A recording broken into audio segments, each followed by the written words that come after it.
principles, I showed you how to answer. I think the first group or so, I showed you how to answer essay questions.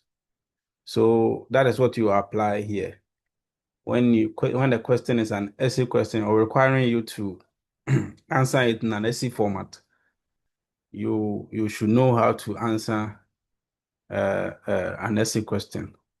And the formats are: you first write the introduction. Okay, so the introduction must introduce what you are going to write. Okay, in the introduction, you tell us the things that the reader or the marker or the examiner should expect, as in the various part. That is the introduction. Then the second part or second paragraph. So that the introduction will take the first paragraph. The second paragraph, you look at the definition of the terms.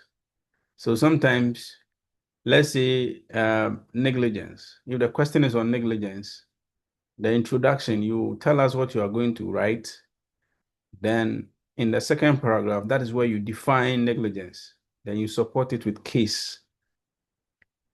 So for negligence, for example, you have to write the case Blythe versus Birmingham Water Works.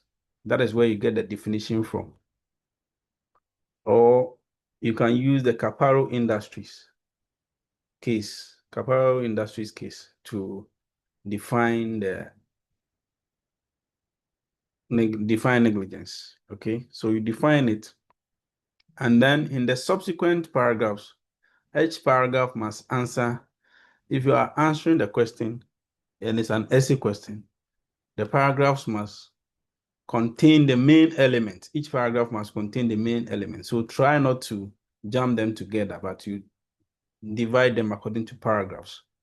Then the concluding paragraph, you should have a concluding paragraph. So the question will say advice. You are a lawyer, your client has come to you seeking advice on what to do on certain things. So advice. So in the last paragraph is where you are going to state your advice. Okay, because you have debated the issue from at the various paragraphs. So the last paragraph, you conclude it by giving the advice. Is that okay? That's an essay question. So that is not a problem, because I know that you guys know how to do that. But the problem is where there's a hypothetical question or where there's a problem question. I told you that in law, you are going to be faced with two questions. One is an essay type of question. The second one is a hypothetical or problem question. The problem question it comes from our daily issues.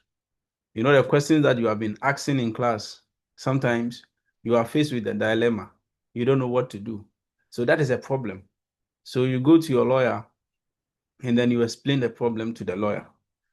The lawyer should be able to delve into that particular problem and be able to solve the problem or give an advice. All right. So it can be simple.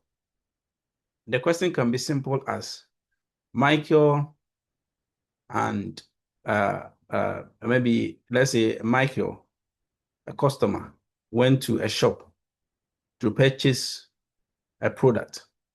Now, when he reached home, he realized that the product, he bought maybe a can tuna from a shop.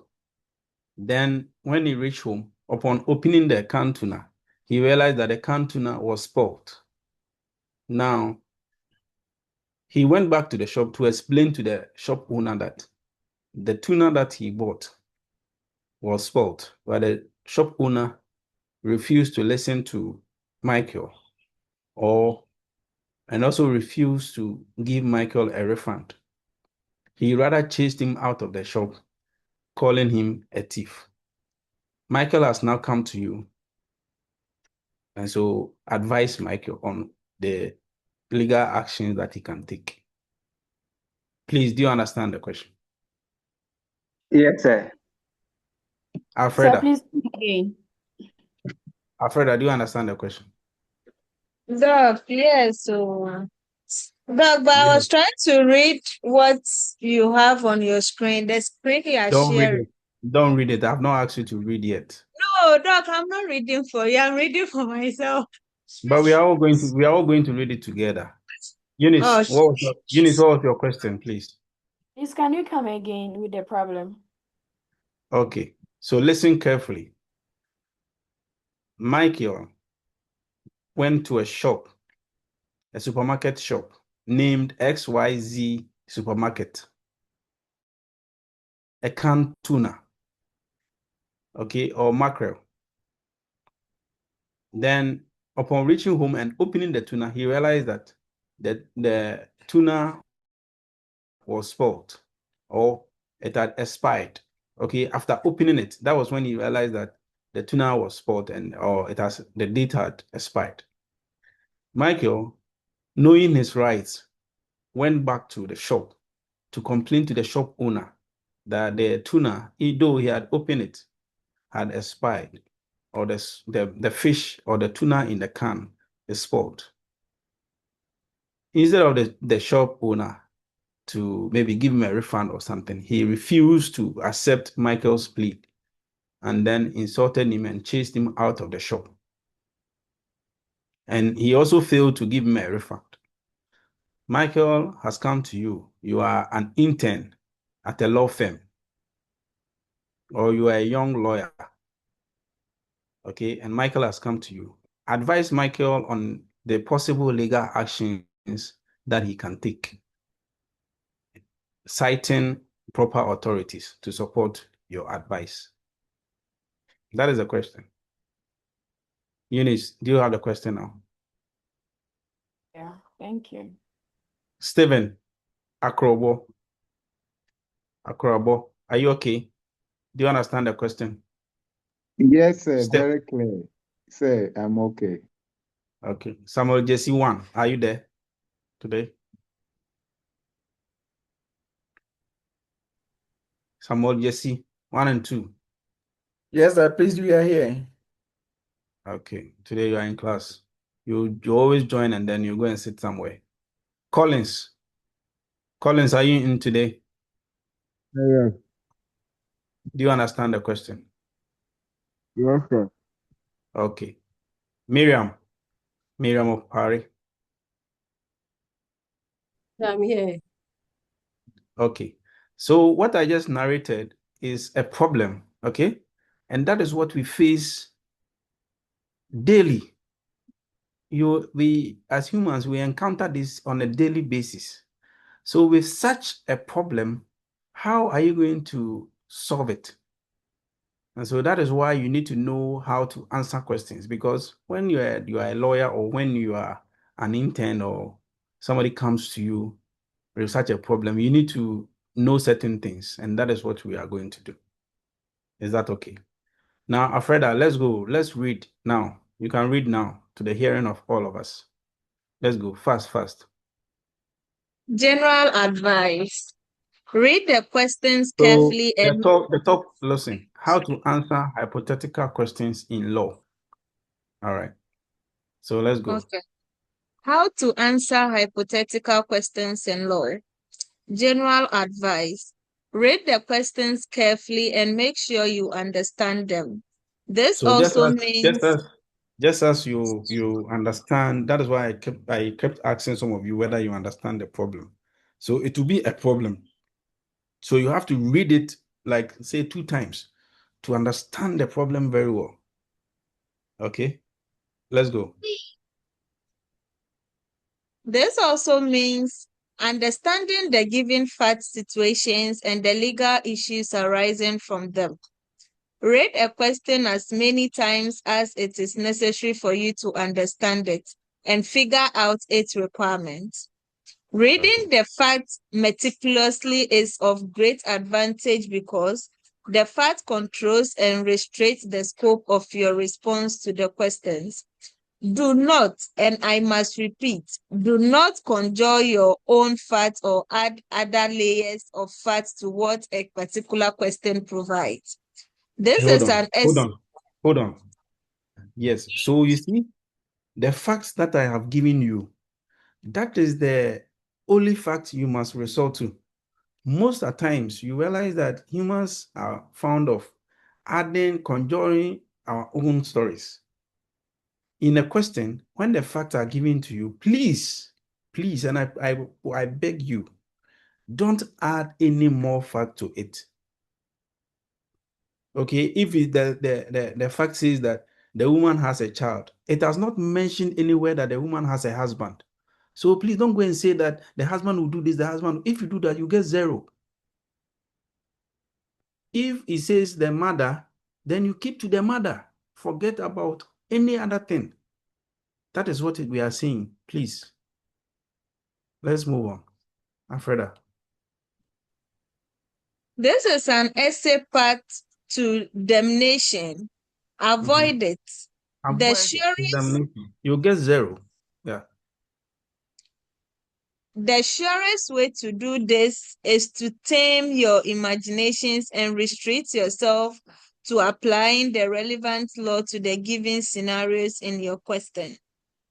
You must be reminded constantly that no one ever passed a law exam when they set up their own hypothetical situations and proceeded to analyze them. You receive no rewards for so doing. Yes. So if the facts have been given you, this fact that I gave you, we said that Michael went into a shop. The name of the shop has been given, and he bought a canned tuna. Okay. That is all. That is what he bought. Forget about any other thing. Whatever he did, who he went with, and what he was wearing, those things do not matter. They are immaterial. So the moment you start talking about other things in the question or in your answer, you are deviating. You have to stick to the issue. The fact that has been given to you, that is the only fact that is there. In the Obianka say kahua, man, don't import your own fact. Yes, Stephen. Yes, sir. Sir, you see, sometimes in life itself is a lesson. Maybe Michael's situation, you've handled maybe same situation and it look like they are similar. So on this note, can you maybe add your experience to what you've maybe given to your first client or something like that? Because according to the instruction, you should not add any. The answer is a big no. There are situations where we have presumptions. Presumptions could mean that if Michael is driving a car, that means the car has fuel in it. He bought fuel. Either he bought petrol or he bought diesel. You understand? That is a presumption. Even that one can be rebutted. But if the question says he's driving a car, why would you worry yourself and go and say that the car has fuel in it? The fact did not give you those things, but it's a presumption. When the question says that a man and a woman went into a shop and then they went and bought a Christmas dress for their daughter, the question did not say that the man and the woman are married, but it is presumed that they are married. But why are you worrying yourself with that? Don't import your fact. So the answer to your question is no, no, no, no. Just stick to the fact. If you import your fact, you fail. Okay? The law question, and I will say yes, and I will say yes, I will say yes. Those things that we do in our normal life, no. You don't do that when there's a problem question. That is why when your client comes to you, you have to ask the necessary questions as possible so that you are sure. You are sure. Okay, let's go on. Now, that is what she read is the preamble to what we are going to do. Okay, there's a 6 steps. When the question is a hypothetical question or it's a problem question, there are 6 steps that you need to go through. And we call it hierarchy. Let me see if I can write it here. Okay, is it coming for you? Yes, Hello? please. Yes, sir. Yes, I can, sir. So this is the abbreviation for This is the abbreviation, IRAC. Okay, IRAC. So we are going to explain what IRAC means. The first one is No. 1. Yes. Please, in the exams, if you give us the scenario, can you do us the favor by telling us if it's a tort or a contract? That's why we are going through this, my dear. Doc, we Please. beg you. I'm not the one to give you the, so you need to know. That's why we are going through this. So the first one you see is IRAC, AIRAC. The first one is area of law. Now you know that in the business law, we have tackled different areas of law. Okay, we have tackled different areas of law. Yeah, and we are still going to do more. We are going to do company law today. We will do sale of goods. We will do agency. We've done tort. Okay, we've done constitutional law. Don't forget that we did constitutional law. We've also done Ghana legal systems. These are the areas of law. So when you see the problem question, you need to first identify the area of law. Which area is that particular problem falling under? Alfreda, let's go. Identify the area of law in a given subject or course, contract, tort, etc. This requires you to mention the particular area of law about which your knowledge is being tested. Are the facts intended to test your knowledge of assault, battery, false imprisonment, Even in this one. tort, Even this one, forget, because we discharge are not. of contract, remedies for breach of contract, intention to create legal relations, consideration, mistake, etc., as in contract. Okay. So you see, Negligence. yes. So you see, we've done because we are not doing false imprisonment and all those things, so I have to take it out. Now you see that if the question is on contracts, contract is an area of law, but when you say contract, it is too vague. If you say that the area of law is contract, it's too vague for you to pass. So you have to go to the extent of identifying which area under contract, whether it is consideration, whether it is an intention to create legal relations. So you may see a case that talks about maybe the problem is talking about, let's say, if you have read Bafo and Bafo or Merit, it's talking about maybe a couple who are on the verge of divorcing. One promised the other to pay certain things and they failed to pay. Now the partner has taken the person to court. So, and your client is going to be the respondent or the defendant in the case. So your client has come to you seeking your advice. So as an intern in a law firm, write your legal advice. So first you need to identify the area. So what is the area? Then you see that it's contract. But contract, which area in contract? Is it a breach? Is it remedies that a person is looking for? Is it a discharge of contract? I taught you contract, discharge of contract. I think we did remedies. The day that we met in face-to-face, we did remedies. Then we've done discharge. We've done consideration. I told you about mistake. I told you about misrepresentation. So as intention to create legal. So what type of contract? So maybe it's intention. Then you say, oh, okay. The intention to create legal relation has got to do with situations where there's a filial love. Filial love, you are in a family situation, you are doing something or going into an agreement with your family member, you had no intentions to create a binding relationship. So it is not binding or it's not enforceable in the court.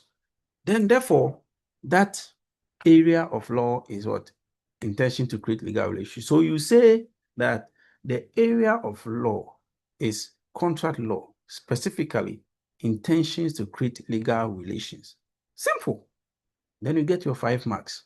But if you say contract law, you get 1 out of 5. If it is a discharge, then you say the area of law is contract law, specifically discharge of a contract, or specifically offer and acceptance. So if you have a problem question that says that, oh, the person was given an offer, somebody wanted to sell something, he sent a letter to somebody that he should come and buy a certain product, or he's offering a product for sale. Then a person responded. Then you see, so offer, then acceptance. Fufie versus Janyo, I've given you that case. Or NTHC versus entry. That should be coming to your mind. Gibson versus Manchester City Council. It should be coming into your mind. So you answer by saying that the area of law is contract law, specifically offer and acceptance. Are we okay? Are we okay? So that's the first one that you do. Please, can you hear me? Are we okay? Yes, sir. Yes, Yes, sir. Hey. Yes, sir, we can hear you. So that is the A in the hierarchy. Now let's go to the I. You see AIRAC. Then you go to the I.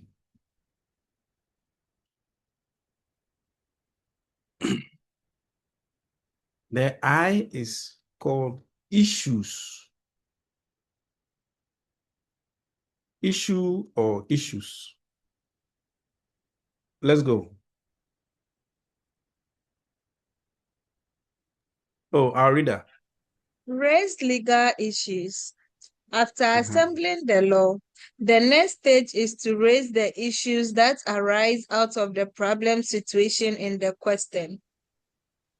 Yeah. Rarely will any of my hypothetical examination questions, unless it is a take-home assignment, raise more than 3 legal issues.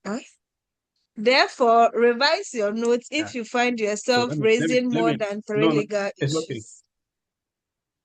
It's okay. It's okay. It's okay. I'll give the thing to you so you don't have to read everything. Now, the next thing that you do is to raise issues. So first, you have identified your law, the area of law. You said is what? Intentions, contract law, specifically intentions to create legal relations. The second thing that you do is to raise issues. So what are the issues? So let's go back to the scenario. Well, in the scenario that Michael went to a shop and he bought the canned tuna or canned fish or mackerel or something like that. And then upon reaching home, he realized that after opening it, he realized that the mackerel is expired or spoiled. So he went back to the shop. So now, what are the issues for determination? The issue for determination, that is where the problem is. So what is the problem? What is the problem? So you have to tell us whether or not Michael has a right, okay? Whether or not he has a right, okay, to do what? He has a right to do what? He has a right to do what? What does he want to do? Look at Michael. What does he want to do? He has bought a spoiled fish, or he bought a fish unbeknownst to him. The fish is spoiled. He went back to the shop. What does he want? Okay. Damages, sir. Claim of damages.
Hello.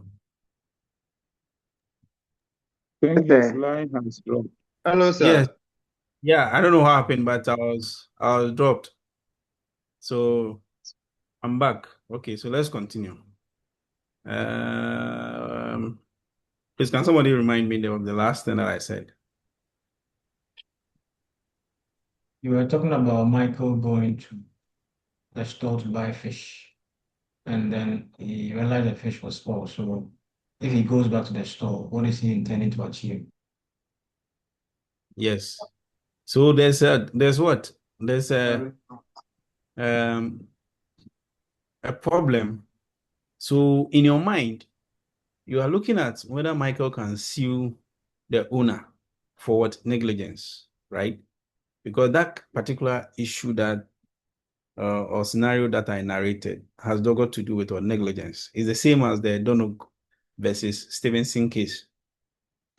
The shop owner has been negligent and could not check to see that the items or some of the product were expired, and he or she went further to sell those products. Now, apart from even that, you are also looking at damages.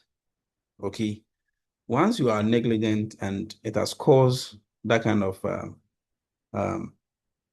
issue or problem to Michael, then Michael can seek for or claim damages against you, the shop owner who has been negligent. So that is what you are looking. You have that in your mind. But how do you raise your issues? Okay, so you have to just turn what we are just saying, or I'm saying, in an issue form. So you say whether or not Michael can sue the XY or can take an action against XYZ shop in negligence. That is all.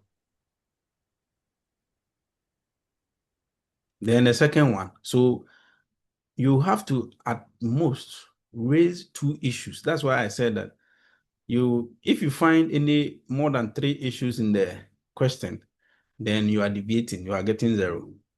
So at least two issues. So if it's a negligent question, if it's a tort, a negligent question, or even contract, you raise two issues. The first one is what he can do, what he can do. Then the second one is the damages or the remedies that he can seek. So then you say issue 2. So issue 1 is what we have said. Issue 2 is that can he claim damages? Okay, that's compensation. All right. Stephen, I see your hand up. Yes, sir. Thank you. Sir, please, I was also asking that, Michael, did he also check the expiry date before buying that tuna? Masa, I told you that you don't raise your fact. Masa, I told you that in a law question, you don't raise your fact. Why are you bringing this one in? We are trying to see the other. If you do that in the law question, you fail. When your client comes to you, the fact that has been given to you in the question is what you should look at. Right now you are importing your fact that Michael should look at the expiring date. It is not for him to look at he has bought a product. He went home. After opening the product, he realized that the product was spoiled. Maybe after even eating it. That is when he realized that the product was spoiled. And it gave him stomach upset. The question did not say or did not give you any fact about him checking the expiring date. So why are you importing that? If you were the lawyer for the shop, can you even say that, Seven, I'm asking you, if you were the lawyer for the shop, can you even say that the customers, I will display product that have expired, and when customers come, they should be the ones to check, so that when they check and it's expired, they don't buy it. Stephen, So the shopkeeper also will import these items from maybe another. I asked you a simple source. question. I'm asking you a simple question. I'm saying that if you were the lawyer for the shop, would you advise the lawyer or the shop owner to keep expired product in the shop so that when customers come, because customers who identify that the product have expired? Would you advise your shop owner to do that? Oh no, I won't do that. Yes. So you don't expect the customer who has come in to be the one to be checking, because even when they check and they are expired goods, you are even in trouble for displaying those goods. When we get to sale of goods, you understand what that one means. Okay, thank you, Stephen. Frank, Somia, your hand is up. Yes, sir. Please, I want to find out, in relation to raising the issue, is it always advisable to start your issue with the phrase whether or not? That is what you do every time. You have to write whether or not. Okay. Thank you, Okay. Paul. All right. Thank you, sir. Well noted. Paul. Yes, Paul. Okay, that was Sorry, I wanted to ask a question, a follow-up question earlier, okay. concerning the what do you call it, Mr. Stevens' question, but it seems you explained. So I wanted to ask whether, if in this case, does the shop owner also have a case? Because in element of Nobody, next, you are not, listen, you are not the lawyer for the shop owner. You have to look at the question very well. Oh. The question says that Stephen and Michael has come to you. So you are the shop owner. You don't know the shop owner anywhere.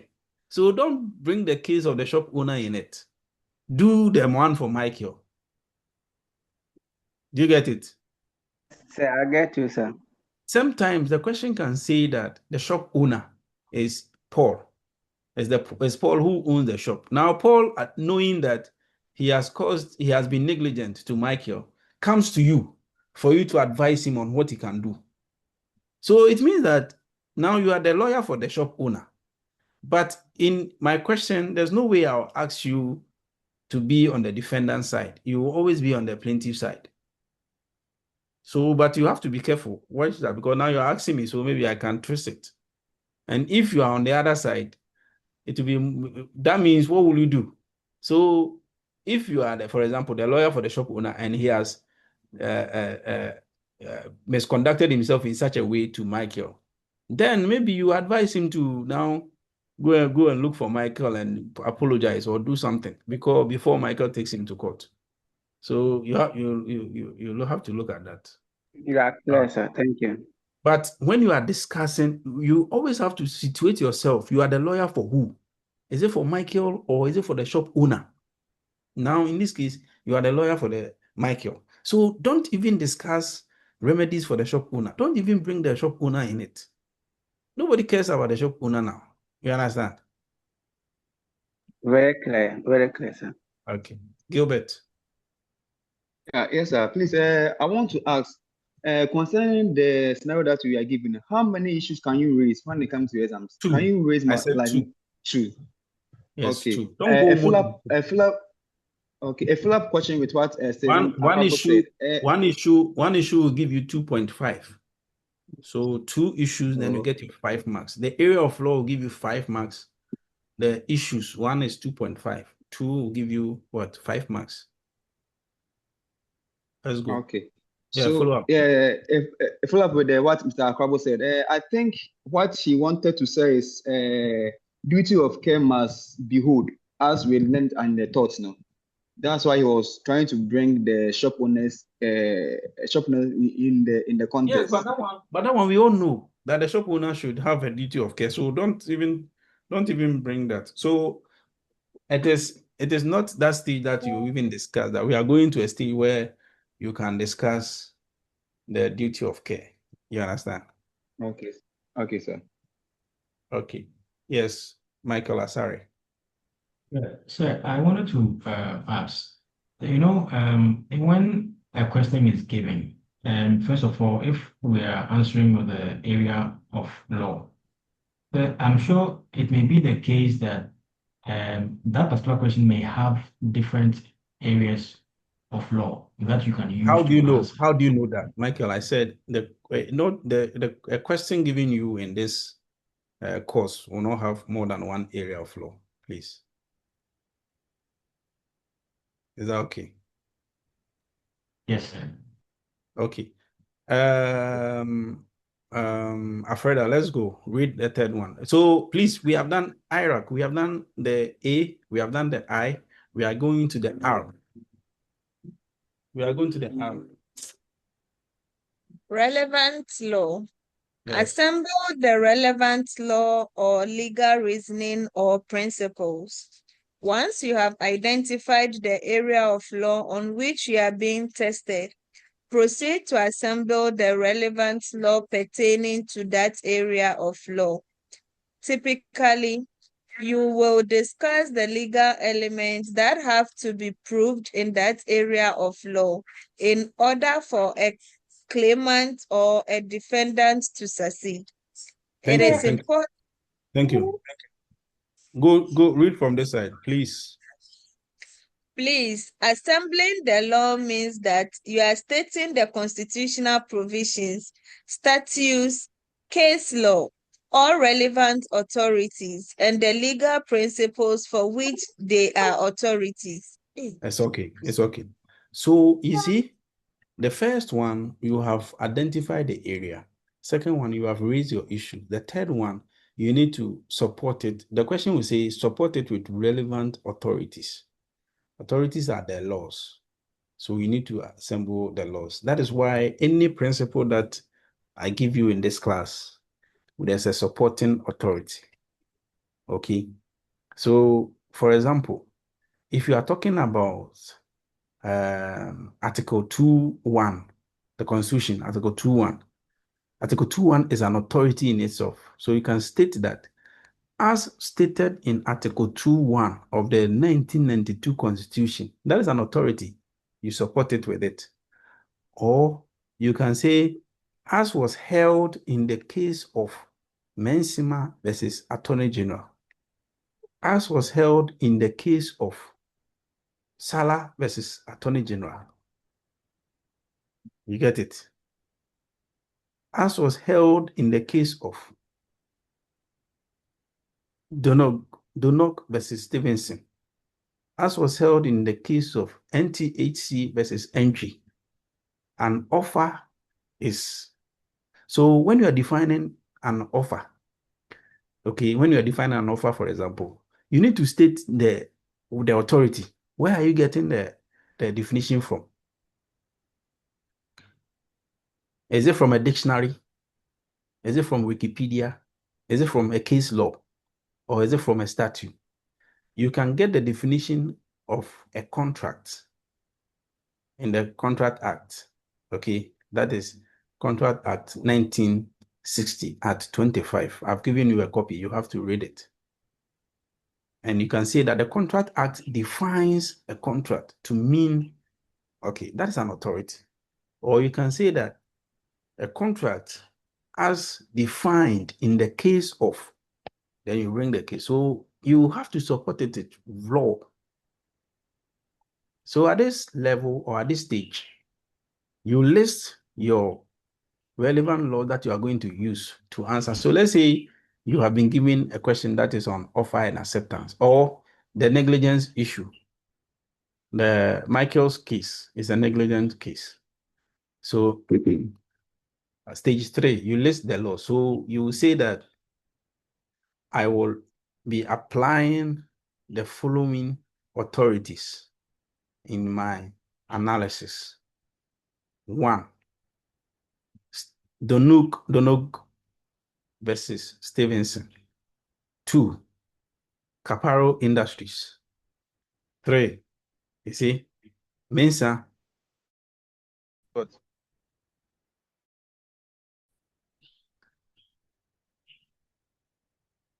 Hello? Yes, Am I sir. being? We are here. I realize that Yeah, sir. I realize that you people are quiet. Okay. Wisdom, are you there?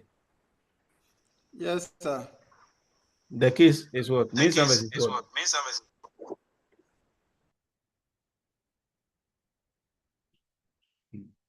You have to read it. So at least list about 3 or 4 authorities. If there's a constitutional provision that is superior, so that is what you put on top. Then if there's a statute is an act. So let's say, for example, the question is on contract. You realize that you may have some of the issues in the constitution. So the constitution is more superior. Then after the constitution, you come to the Act 25. Then after the act, then you come to, let's say, NTAC versus NG, case law. I hope you understand it. Okay, let's move on. Fourth one is analysis. Fourth one is analysis. Yes. This is another important stage of your response to the question. Here, the requirement is for you to play the facts into the relevant law you have already assembled, particularly the law relevant to the legal issues you have raised. You will take the issues. Okay. It's okay because of time. I will send this material to you for you to read it, so it's okay. Analysis. This is where you are going to play the main show. This is where you play the main show. So what you are doing is you are looking at all the laws that you have assembled and the facts. So you take the first issue. You remember that you have raised issue in the second stage. So the first issue is that whether or not Michael can take legal action in negligence against XYZ company or shop.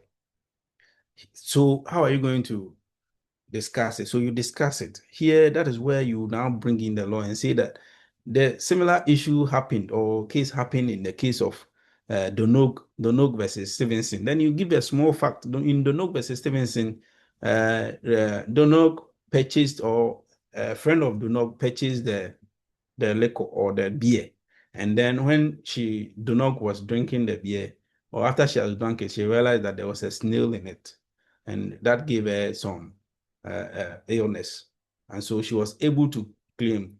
The court held that, in that case, the court held that there's a neighbor principle. You talk about it. There's a breach of duty of care. So you talk about it. So you relate that case to this present case. The present case is Michael's case. So relate it.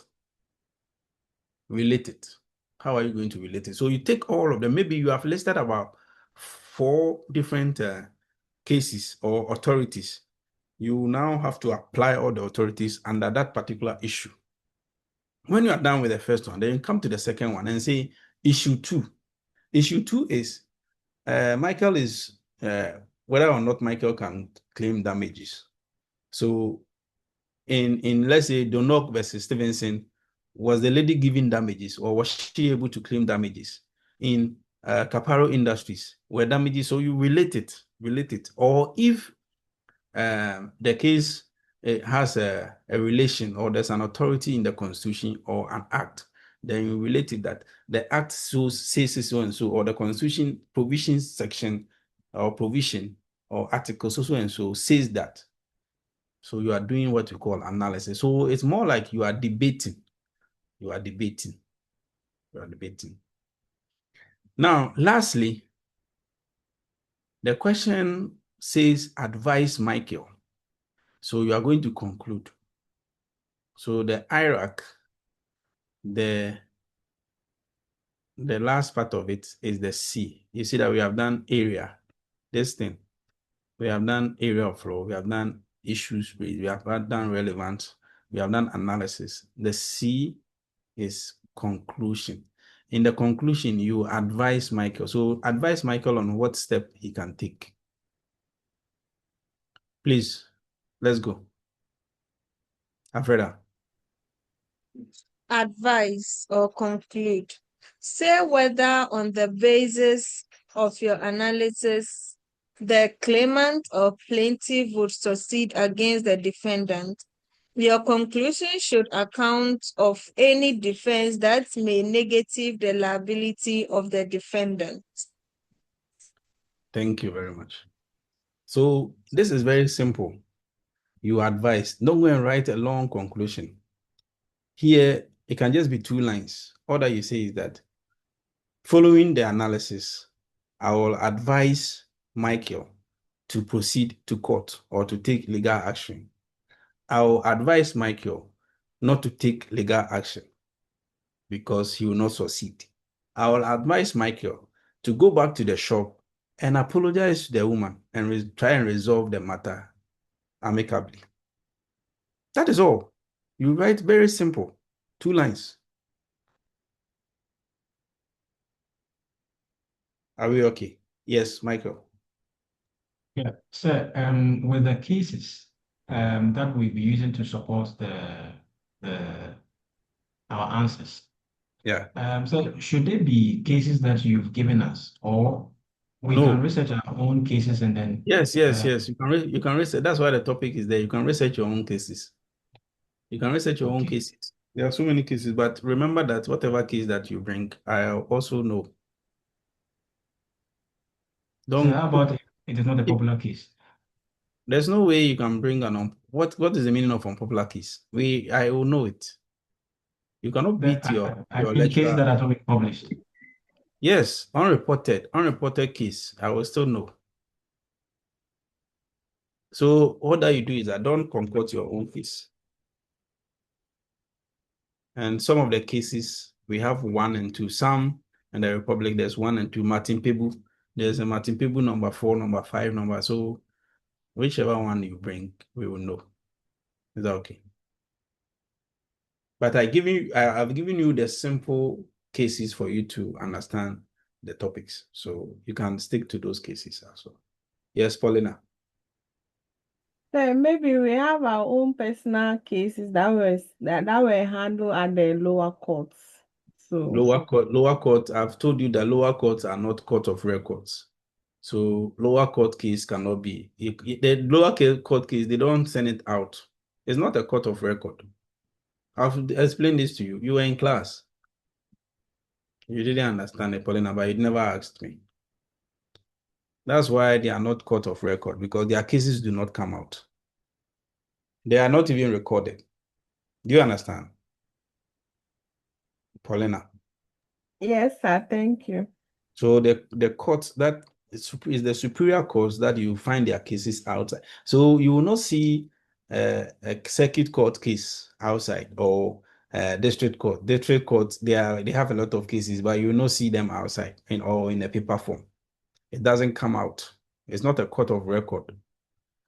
Unless the issue there went on appeal. Sometimes some of the cases, it starts at the district court, and then let's say criminal case, it will start at the district court and it will go out to Supreme Court. So the moment it moves away from the lower court into the high court, they start recording it. And it will be recorded that the case started from the district court. It doesn't mean that you get a copy of the district court proceedings to read. No, it will be part of the proceedings that is happening at the high court.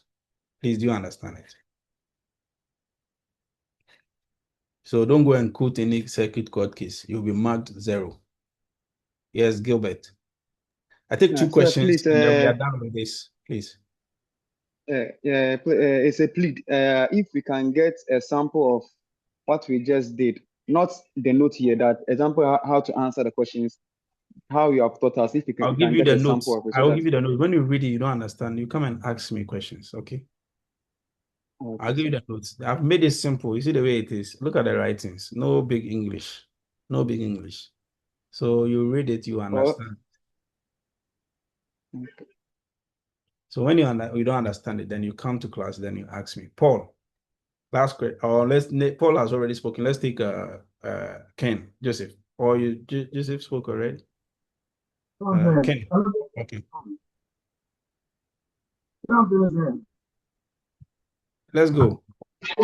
With this order that you've given us with the Iraq, assuming an examination, I'll start with I can't hear you.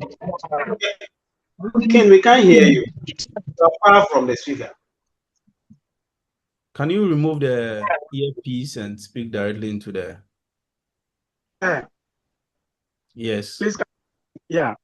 So, sir, I was saying that with the order that you've given us with the IRAC, Yeah. assuming in an examination, possibly I start with the area. No, if I start with the relevance. I understand you. Don't mix them up. Please, if you mix them up, it will not be well with you, please. Don't mix them up. All right, sir. All right, sir. Thank you. That's all. Please, and for your information, this coming exam, there will be this problem question is a compulsory question. So it will be compulsory for you to answer. So it means that you have to take this serious. Okay. We'll give you the problem, and then you'll be asked to advise your client or the person who came to see you. Okay, so you have to go through this procedure. Please don't go and write anything or you just scribble something then no. You get zero, please. Please, can you share this with us? I'll share it. All right. Thank you very much. So let's go on to another thing. Read it. If you don't understand, then another time, then we discuss again. Okay. Now, we want to talk about, today, the topic is, we are moving into company law, all right? Company law. And so just to also inform you that you can also have a problem question with company law and the various areas. Company law, we are looking at incorporation. So we're talking about incorporation, then we talk about, so how to incorporate a business in Ghana, all right? And we'll talk about types of companies. And then we'll talk about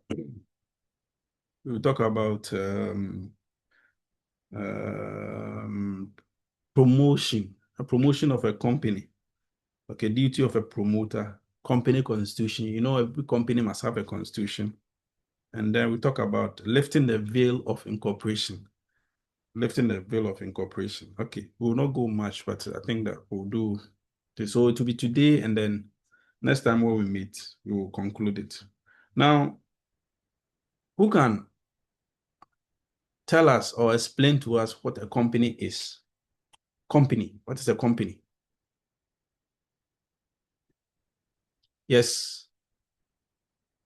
Emmanuel. Okay, Michael's hand is up. Michael, let's go. Michael Asare.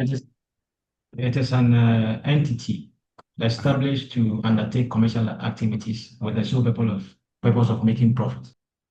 Thank you. Very simple. Thank you very much for that. So a company, that is a company. Company is an entity that has been established with the sole purpose of making profit. But you realize that not every company, is it every company that makes profit? No, sir. No, sir. No, sir. So what are those companies that do not make profit?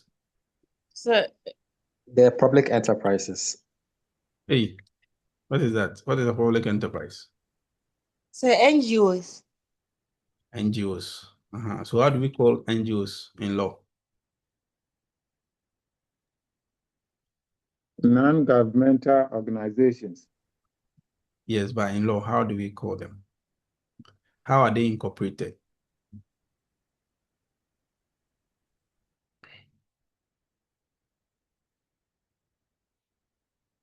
How are they incorporated? Non-profit making organization. No, when it comes to incorporation. Okay. When it comes to incorporation.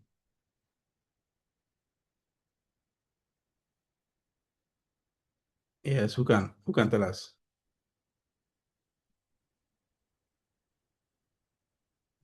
So it is All right.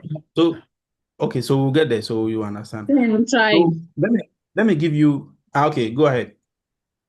A company limited by guarantee. Fantastic. It's a company limited by guarantee. That is how they are incorporated. You call it non-profit. Those ones are nicknames. So the company, the law does not know any how are you saying it? Non-profit or NGOs. The law does not know any NGO. Those are your nicknames for them. We call them, or the law calls it, company limited by guarantee. All right, thank you for that answer. All right, let me give you a brief background. Okay, the legal principle that establishes companies in Ghana. In 1958, in 1957, we got the independence. The British were still around. So the government of Ghana appointed a certain man. The name is Gower, Gower. He's a professor, or he was a professor. He was appointed as a sole commissioner. When you say commission, the government has the power, or the president has the power to appoint a commission in the constitution. But this one, he was a sole commissioner, one person, or one-man commission. He was tasked to make proposals for a company law in Ghana, or for Ghana. So in 1961, Professor Goa submitted his final report, and he entitled the report, Final Report of the Commission of Inquiry into the Working and Administration of the Present Company Law of Ghana, Goa's report. So if you go to Google and you type Goa, Goa is spelled G-O-W-E-R-S, Goa, G-O-W-E-R. Okay. He was a commissioner in Ghana. He was tasked by Kwame Nkrumah to understudy the workings, operations of business. So he was in Kantamanto market. He went to Kotukraba market. He went to KGTI. He was everywhere in Ghana. Okay, looking at how we conduct our businesses in Ghana.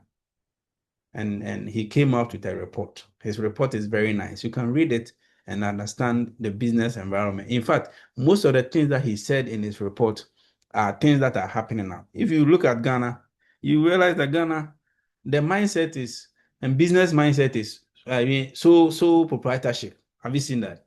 Obiara you know business. And then you start up your business. You are the only business. You are the CEO. You are the this. You are the that. You see, that is what is happening in Ghana. Or it has happened for a very long time. So his report suggested that.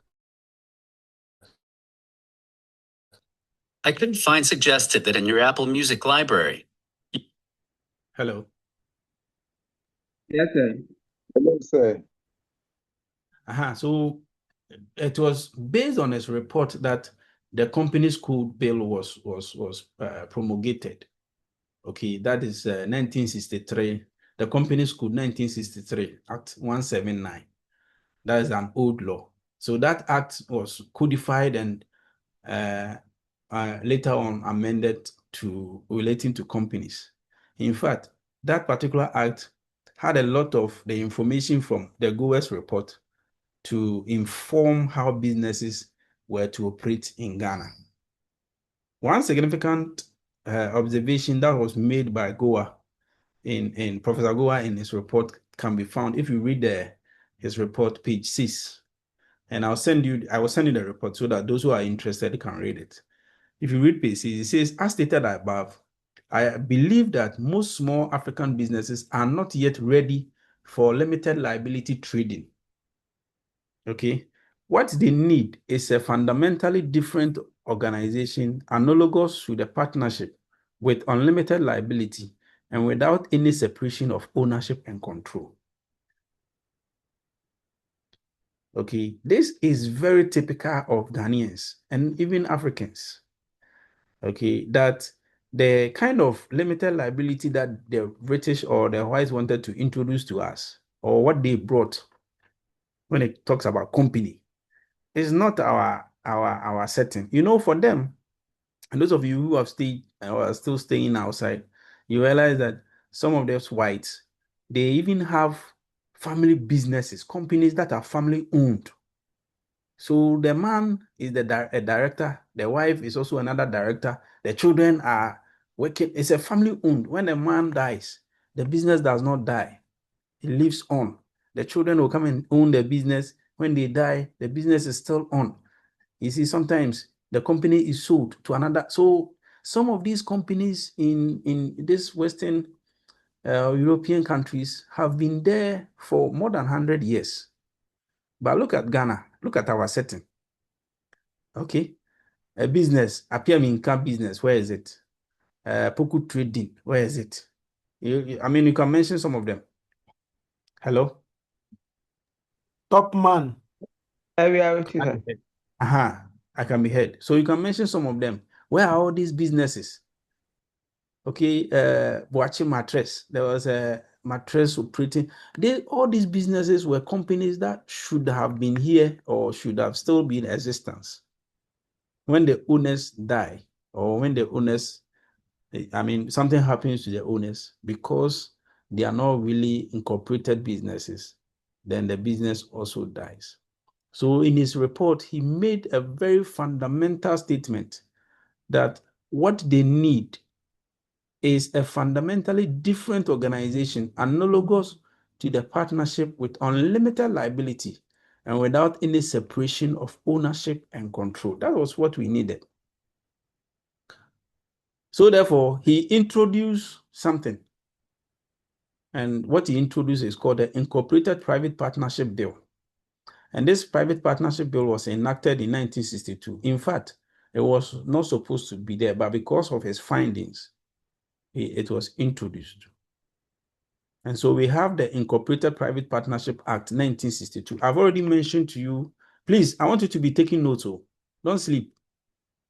It's too early to sleep. It's only 4:18. So don't sleep. It's not like that. It's not like the Thursday. It's not like the Thursday evenings that you sleep. And some of the people will tell you that I'm cooking, I'm doing this. Please, this is not the time. I've told you. You listen attentively. You write. That's why I'm not writing. Dogs, we are listening. Sir, Today, no no one one is is cooking. sleeping today. Okay. Sir, please, can you repeat the analogous statement? So he did what?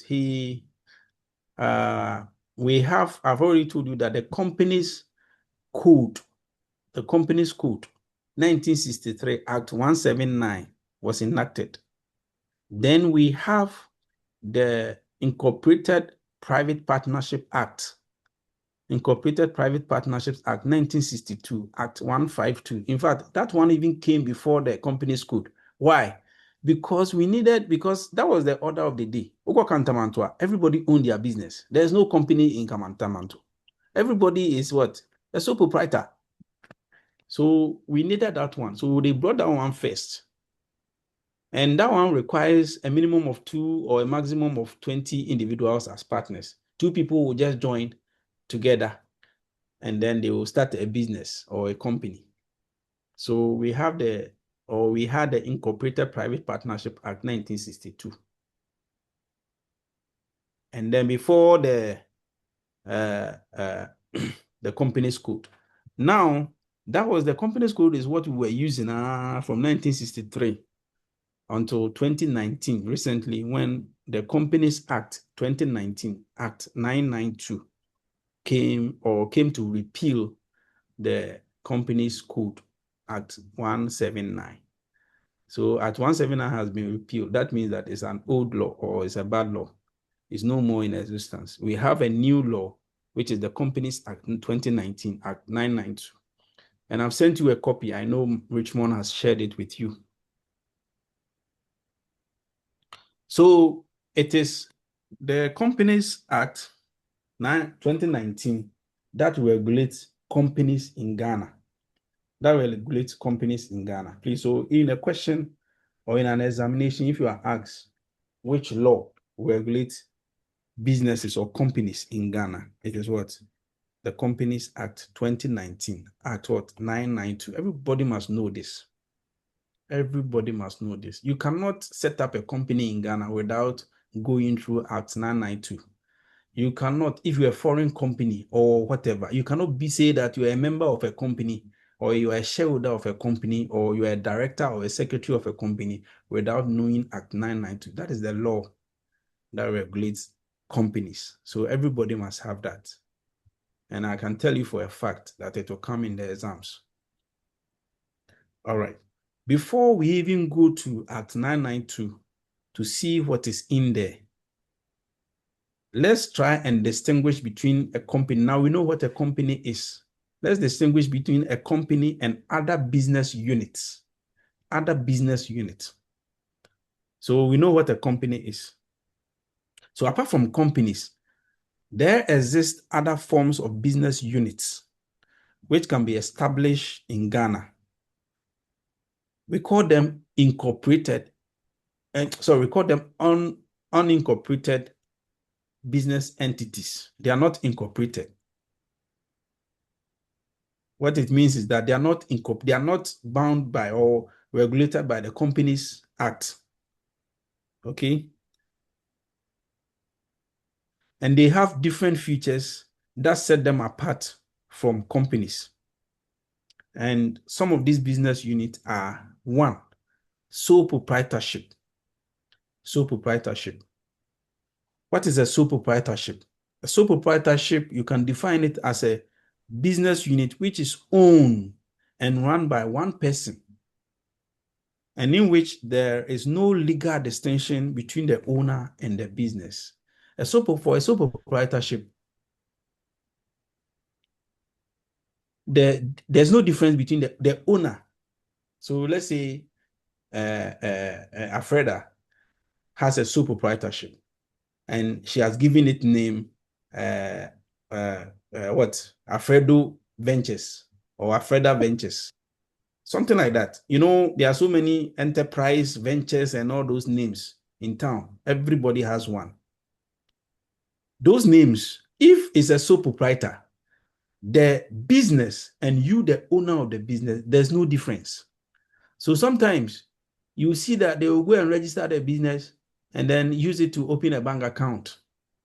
In law, there's no difference. That is why sometimes when you go to you want to open a bank account, they will even require that you yourself bring your identity. So the business you can have a bank account in your name or in the business. There's no difference whether it's in the name of the business or it's in your name. It's a sole proprietor. The law does not see any distinction, or there's no legal distinction between the owner and the business. Unlike companies, the establishment and operation of sole proprietorship are not governed by law. So sole proprietor is not governed by law.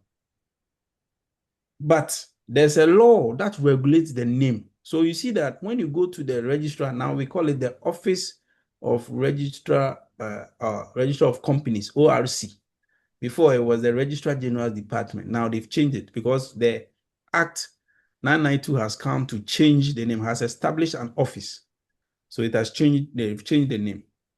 Now when you go there, the name that so you see that Adom Nyame or Adom Enterprise, you go there, they will tell you that somebody has already taken the name. The law that they use to register the name is called the Registration of Business Name Act. Registration of Business Names Act, 1962. Hello? Yeah, we are with you, sir. We are Hi. clear. Okay, Collins. Is Collins there? Yeah. Collins. Yeah. So Collins, what is the name Hello. of the law that regulates the business registration of the name? The question again. I just mentioned it. Which law regulates the registration of names of sole proprietorship?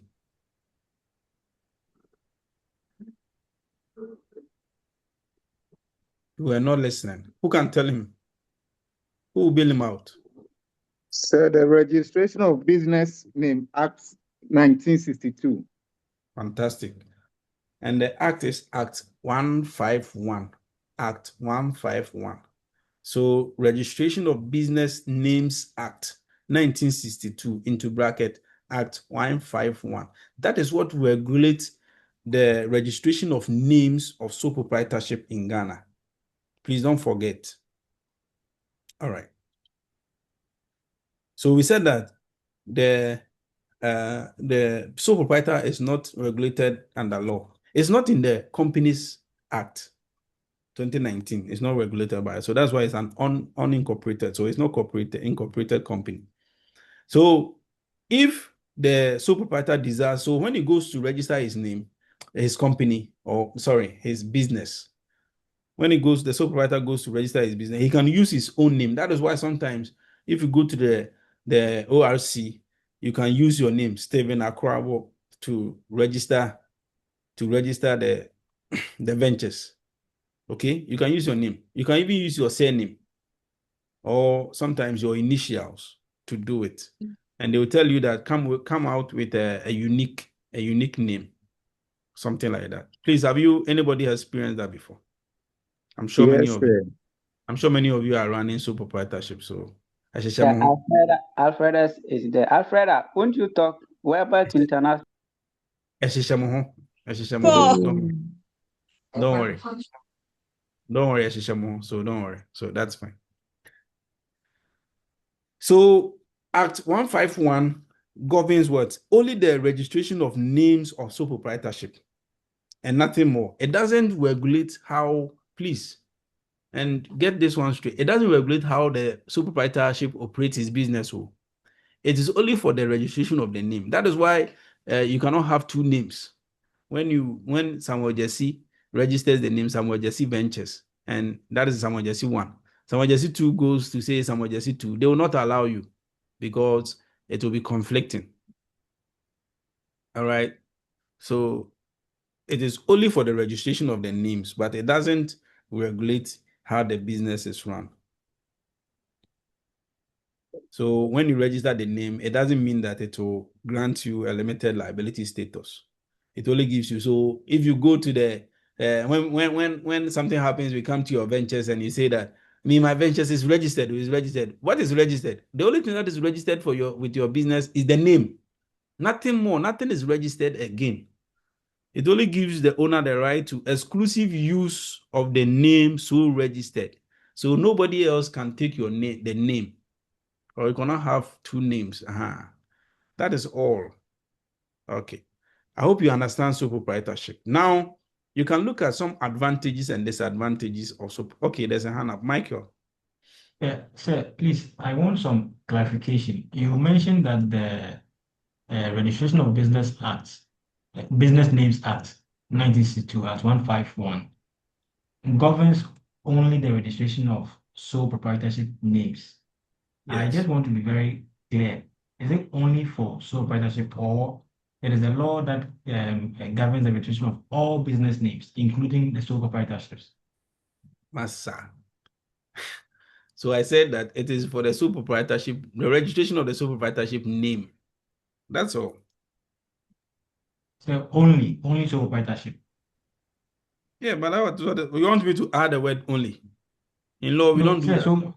In law, we don't do that. sir, Please, so just if you use say what you that, have heard. Michael. okay.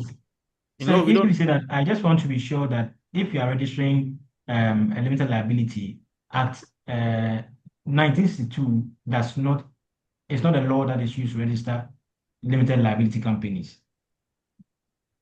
The name.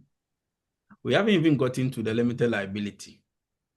Limited liability is, we use the Companies Act 2019. Thank you, sir. So yeah, don't let's stick to that. So the 151, I said it is the law,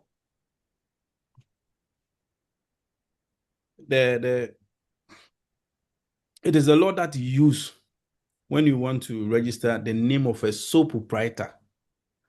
Okay, sometimes it is not even every name that you register under sole proprietor.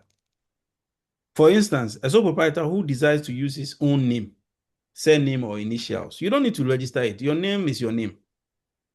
Okay, so those doing mobile phone, you can ask them whether they have registered. Some of them, they have not registered the name. They have not registered the name, not the business. Registration of the business is different. We are talking about the name. The name. And there's no law that registers the business. And so please, you are business law students. Let me give you the advice. If you are going into a contract with an unincorporated company or a firm like the ventures, you have to be very careful. Who can tell me why? Ni manche. Yeah, hello. Can you Yeah. hear me, please? Yes. Yeah, so like you were saying, it is the name of the business that is registered, but the company itself is not registered. I believe, as you were saying, it's dangerous because legally, the law makes it difficult in claiming certain damages when you deal with them. I suppose so. It will be I very difficult. It will be very difficult to make claims against them because the business is not incorporated in Ghana under the Companies Act. It's not incorporated. Okay. So if you give a loan to, let's say, Tracy has her own business, she has a ventures, and then she comes to you in the name and say that, oh, I have TK or TC Ventures that sells, we are selling maybe, let's say, mother care things, babies items. And so she's coming to you for a loan, okay, to go and then expand the business. You give her the loan. You are the brother. Remember, contract, intention to create legal relations. Once you give her the money, whatever she's going to do with it, it's like you have given your sister money, because the business is not incorporated. It's not a company. A company will be able to seek a loan in the name of the company. And so it is that the company is also different from, if it's a company, it's different from Tracy. But here is the case that Tracy owns a sole proprietor. Once she owns a sole proprietor, it's the same Tracy. So when you are dealing with sole proprietorship, you have to be very careful. And so it leads us to advantages and disadvantages. What are some of the advantages of sole proprietorship? And what are some of the disadvantages? I think you can make some notes. Advantage is, for example, it's very easy to operate a sole proprietorship. Simple. Oh, sorry, no what it. You don't need you don't have any legal basis for opening. All right. And it is a church business. That is how they say it. Church business. Like if you want to deal in secondhand clothing, you just go look for some a supplier, and then they give you some, and then you just start. Yes, question, Rahel. Rahel, I you was have going this is to the answer this the is the first first one. Rahel, this is I the was going first to answer, time. but I can also answer this one as well. Answer Full the one. control. You can have full control Yes, you have full over control the, for the business. yeah, Yeah. and then the Rahel, easy stuff. today's the first day you have spoken in this class. Hey, no, sir. Even today I've spoken. Even No, me, sir. I was looking for you. No, today I spoke. Sorry. Okay. Okay, that's fine. Thank you. All right. Thank you, sir. So that is an advantage that she has given. Thank you. Ni, your hand, is it an old hand or is it a new hand? Your hand is out. Hello, sir. Yeah. So I want to ask a question, please. All right. So when dealing with sole proprietorship businesses, and like you were saying, it's difficult to make claims against them. I want to ask that can't, because I'm asking it in the context of the law courts, that you make a claim against them at the court. Can't they use implied, principles to help the claimant? Answer. Say some of them. Imply. What do you mean by that? Yeah, so that, Go ahead and for example, wisdom Autry sole proprietorship business, and then I make claim against them, and we take it to court. I take him to court. I sue him at the law court. Can't they use, principles implied, not expressly, because the law, they are not incorporated. Can't they use implied principles in my favor? I don't understand. That once, for example, once he's operating, though the law, doesn't work in their favor in terms of incorporation, they can say that, oh, once he's done this business with you and then you have failed to do such and such, you still have a right to lay claim and then be successful in your claim. Yes, I'm not saying that you'll not be successful. You know, the owner, the owner is personally responsible for all the liabilities, including debts. Do you get it? I do say, I do. So when you give a loan, so I was using Tracy, and I don't know whether Tracy is in class today. We are using her to. So if Tracy has a business, TK Ventures, and then you give her the loan, Okay, she is personally responsible to pay. Now, here's the case that, I mean, we don't pray for such, but here's the case that Tracy is now bankrupt. She herself, she doesn't have any money. She's a woman of straw or a man of straw. All right. She doesn't have any money. And you want to claim your money back. How would you get it back? You gave her the money 3 years ago to expand. And I want discount. And as can or they are total to mark a year. And the Ejumano want me anye. So how what? I was saying, say, scanner. Yes, Kanashi. So how would you claim your money back? Do you understand? That's why I said that. Oh, okay. I understand. That's why I said that. That's why I said that you have to be careful when you are dealing with them. Okay, because it is the owner. The owner is not different from the business. So the owner is the one who is responsible for all the debt and liabilities of the company. So once the owner doesn't have anything, you yourself, you know that your sister here way. Meanwhile, the business no. And so you there's nothing you can do. So that's what I was saying. Please, so that is a disadvantage that because it's an unlimited this disadvantage is that the owner is responsible. The owner is personally responsible for all debts. So the personal asset of the owner, sometimes another disadvantage is that say business no if the business picks a loan or any liability, the personal assets of the owner can be taken. So, for example, if you own a sole proprietor and you have debt that you are unable to pay, when they meet you on the street and you are driving a car and the car is yours, they can take the car in the stead of the business. Okay, so those are, but a lot of advantages, including how flexible it is, low cost of operation, is not really expensive to operate a sole proprietor. The owner has all the profit. The profit goes to the owner. He doesn't share profit with anybody.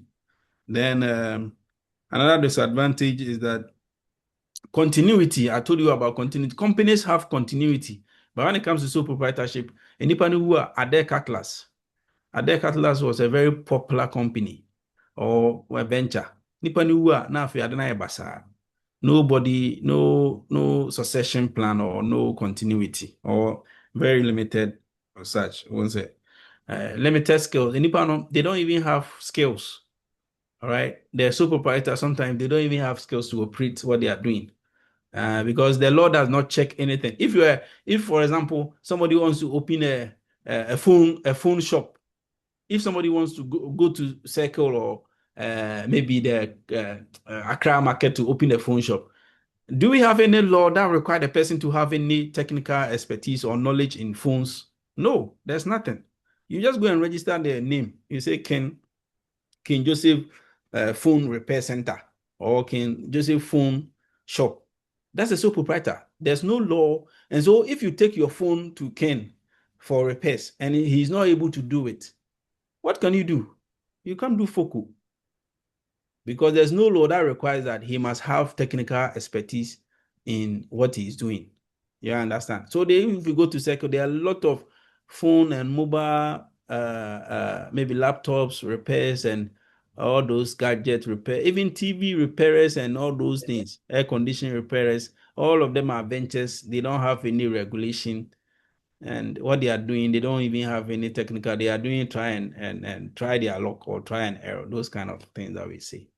And so That is why when you are dealing with them, you have to be very careful. I hope we are fine. That's sole proprietor. So let's move on to the next one. Hello, The next sir. one. Hello, Yes. sir. Yes. Sir, please a question. Go ahead.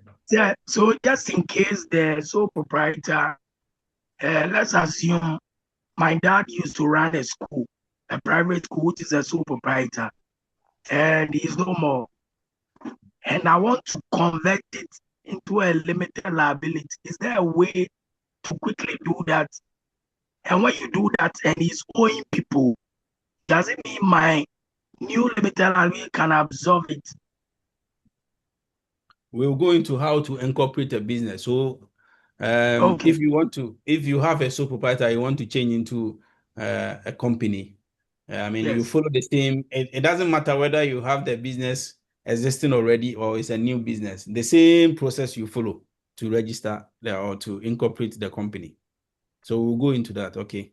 Okay, sir. Right. But in terms of liabilities, when you deal with a sole proprietor and the sole proprietor dies, the liability also dies. Obi do ka ne nipa no wu no ni insurance or Ghana. Say I don't know so I can't so ana. Can you go and take the Sir, funeral yeah, donation? well, sir, sometimes some people may do agreement. So if I have those Yes, but documents, those are the exceptions, Master. Say I can't say okay. I can't. I've told you that for every law there's an exception. Yes, sir, you are right. Thank you. Those are the exceptions. Those are the exceptions. So before you go to the exceptions, if a sole proprietor, you give a sole proprietor loan to run a business, and the person did not do any will to give you part of the business, or did not write any will that I have money at Fidelity Bank, so in my absence, please use part of the money to settle my debt and go and pay Ken that I'm owing 50,000, pay him the 50,000. He doesn't write anything like that and he dies. Then it's gone. The money is gone. What can you do? You can't do FOCO. You cannot go and say that, let me take the funeral donation. All right. So you're already dealing with sole proprietors. You have to be very careful. All right. Yes, Okay. sir. So the next one is partnership. Yeah. Partnership. All right. So a partnership is a business. I've told you earlier, I told you that in the GOES report, out of the GOES report, we created what? The partnership. All right. What was created? Yes, Michael, please. You have a question? Yes. So I wanted to find out, could this be the reason why when sole proprietorship businesses die a lot? Because they are not transferable. So as you were explaining, the business is the individual. So that means that should the person who set up the business dies, it means that the business dies with the person. Okay, you're right, but I didn't say that they are not transferable. Okay. It is not that they are not transferable. Okay, let's use a scenario. You are, let's say your dad was a carpenter, okay? And he had a carpentry shop, and he had his name, Ibu and Sons Carpentry Shop. And so your dad trained you in the carpentry shop and trained you to also become a carpenter. So you were working with your dad in the carpentry shop. Now, when your dad dies, the carpentry shop can be yours. Is that not so? Michael. Sir, I mean, since it wasn't registered in my name and it's a sole proprietor business, technically, okay, so I get it because it is not registered in law as a business. Only the business name has been registered. It means that I can take Yes. on the business. Yes. The operations of a sole proprietor is not registered. So, and you know, it is only the name that is registered. So your dad you can own your dad's carpentry shop. So it's transferable. When it comes to transferability, that one it can transfer it. But most of the time, you know, the sole proprietors that we have, the children do not even have the knowledge or the skill to even come and take over. And I say they are even disinterested. They are not interested in it. Let's say your dad has a phone shop in Circle, or maybe anywhere in the city.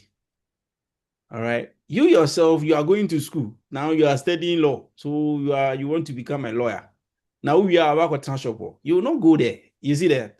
So when your daddy dies, the shop also dies, because that is where you can see that it was not transferred to anybody, because he himself did not trust any of his workers to entrust him or her with the shop. And then the children too were trained in something else. The children, instead of them being trained in how to market the product in the shop, they were not trained in that, but they rather went to do medicine or became lawyers. If you're a lawyer, how do you think the lawyer will go? And no, he will not do that. Please, do you understand? Michael, you asked the question. Yes, sir, I do. I do. Thank you. Okay. Now let me see. Tracy, are you there? Yes, sir, I'm here. Do you understand sole proprietorship? Yes, please. Okay. Another person that I've not heard from, Samuel Autry. Are you there? Yes, sir. Do you understand sole proprietorship? Yes, please. So in the exams, if you are to raise a discussion on sole proprietorship, including giving advantages and disadvantages, you can do that. Simple. Samuel Autry. Sir. You can do that. Yes, please. Okay. How about Laura? Laura Adubia, are you there? Sir, good evening. Good evening. You don't like to speak in a class. Why? I Do you, thought, do you understand sole proprietorship? yes, please, I do. So what is the law that they use to register the names of a sole proprietorship? Registration of Business Name Act 151. The 1962 must also come. 19. Registration of Business Names Act, 1962, Act 151. Okay, thank you. All right, so now let's move on. So I told you that in the Hello, GOES sir. report, yes. Hello. So we also realize that the sole proprietors, they don't pay tax. Would there be any structure, Who told you they don't pay tax? Who told you? Sir, some of them, they don't pay. It's not true. And They pay because tax. of that. We are not doing tax law. They pay tax, please. Oh, really? Don't Okanshi, are they not paying tax? Those are circle. Call your people, those who are circle, don't they pay tax? Everybody pays tax. But their tax is different. If you are talking about the fact that their tax is different, I will agree with you. But if you say that they don't pay tax, that one I will not agree with you. Yes, I may be more of a bull as a CEO. Yeah, I mean, they Ghana cry until they will not see. All right. All right. Okay, so I told you that from GOES report, they introduced the Incorporated Private Partnership Bill, or Incorporated Private Partnerships Act 1962. That one is Act 152. So we have 151 for sole proprietorship, and then 152 is called Incorporated Private Partnership Act. What do you think this act will do? I told you already. So it's from GOES report. This act requires a minimum of 2 and a maximum of 20 individuals who will come together as what? Partners. So we have what we call partnership. It's also not a company. So let's say 2 or more. From the minimum is 2, the maximum is 20 of you in this class, or all of us. Then we can set up a partnership and say something partners. So there are so many businesses around who are partners. It's a partnership. It's not a company. They are not yet ready for limited liability trading. They don't do limited liability trading. All that they do is partnership. And partnership, how do they do it? They will register, they will have an agreement and say that we so and so, you mentioned their names, have agreed to what? Form this partnership. The name of our partnership will be so and so. Sometimes they pick their initials. Each will bring one initial, and then they'll put it together and then form the partnership. So it is run by 2 or more persons, but not more than 20, please. No more than 20. You have to watch some of these small things. And their aim is also to make profit, just like the sole proprietor also making profit. Please, it is a partnership, so it cannot be formed by one person. If somebody says that may start a partnership, one person, it is not true. It cannot be. Okay, it cannot be. It cannot be.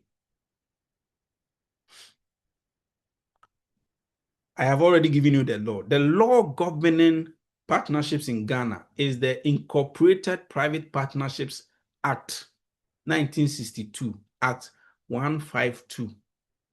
Act 152. I'm saying it again. Incorporated Private Partnerships Act, 1962, Act 152. Yes, Ni. Before you speak, give me the name of the law governing partnerships in Ghana. Ni, now you put your hand down. Oh no, I said Incorporated Private Partnership Act, 1962 Act 152, right? 152, yes. That is the act. Please, everybody must know this one. Partnership, that is what they use to govern partnership.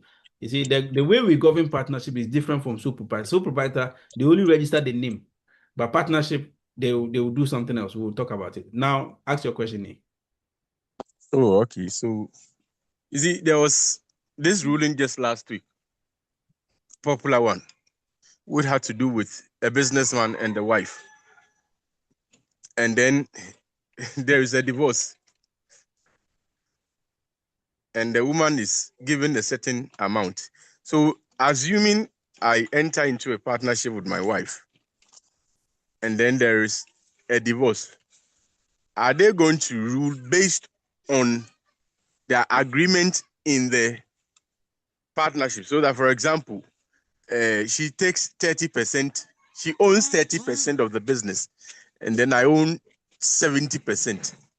Is it going to be based on the agreement we both signed, or there is a law that determines how it is, distributed in case of any breakaway? Yeah, we've done contract, so I'm expecting you to even answer this question, because in an exam you can have such a question. You can have such a question in an exam that maybe so and so people came together to form a partnership. Now, after 3 years and making this match, they decided to now go on their separate ways. Compute how the profit will be shared among the partners. It can be an exam, a likely exam question. So you should be able to answer it. It is the agreement that you use. So upon registration of the partnership, you are issued with a certificate of registration. Okay, then the incorporated entity, okay, is a distinct personality and has the powers of a natural person. You see, sole proprietor does not have the powers of a natural person, but a partnership has. This means that the partnership can sue and be sued, and they can enter into contract as well. And then also, you have to see that despite its legal status, partners of an incorporated partnership have unlimited liability and are jointly and severally liable for the liabilities of the firm. What it means is that the contribution, every partner will, so if we are 5 partners and the stated capital, the capital that we need to start the partnership or the business is, let's say, 100,000. We are 5 partners, we share it equally. That means that everybody will pay 20,000. So 20,000 is your share. Now, we also put it in percentage form, which is 20. We do it in percentage form, which is 20%. So if we are doing 20% each, that is how we are starting. If you start with 20%, we share profit. So it is the percentage that how we have started is how we are going to be sharing profit we are also going to share whatever money we have in terms of dissolution.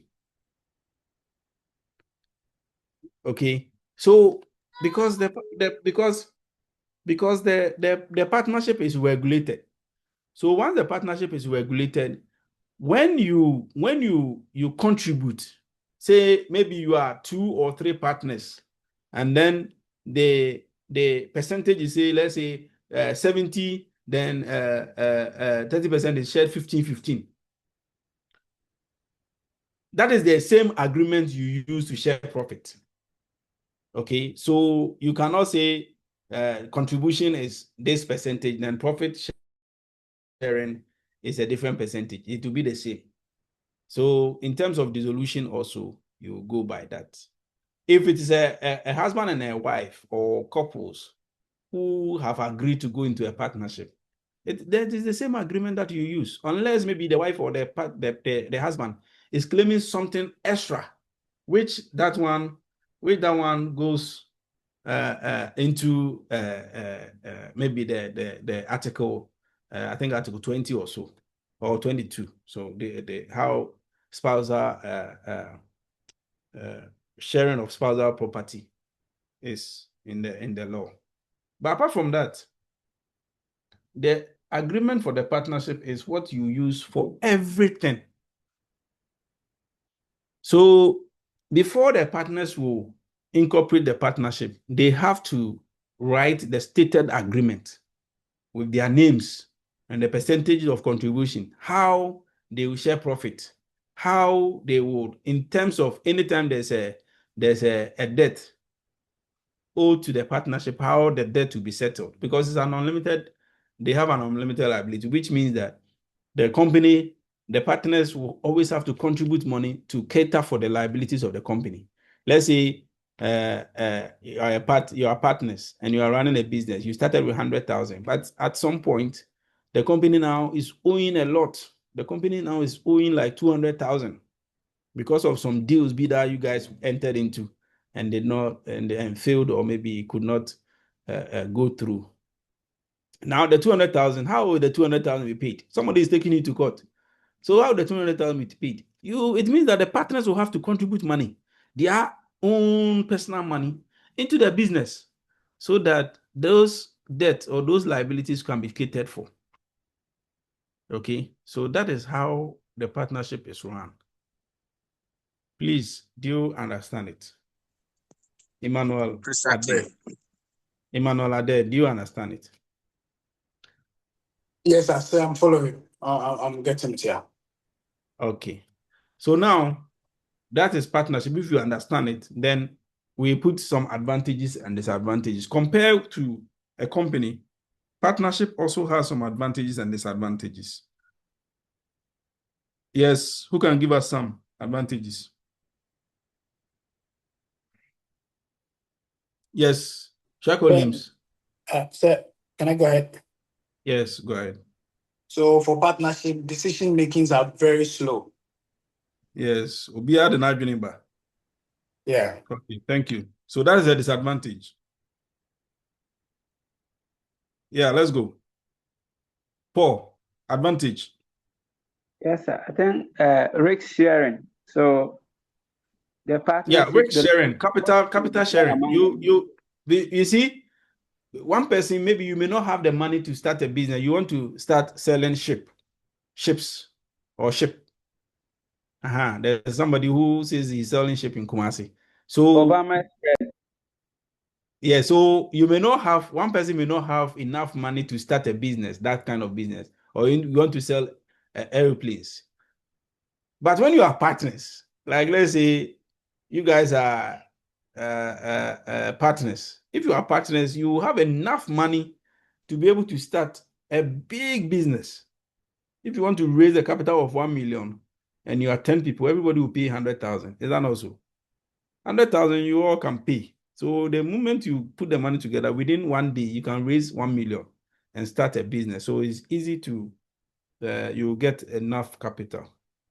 Then you also have diverse skills. You know, partners, when they come together, everybody and their background. So it's a very good point.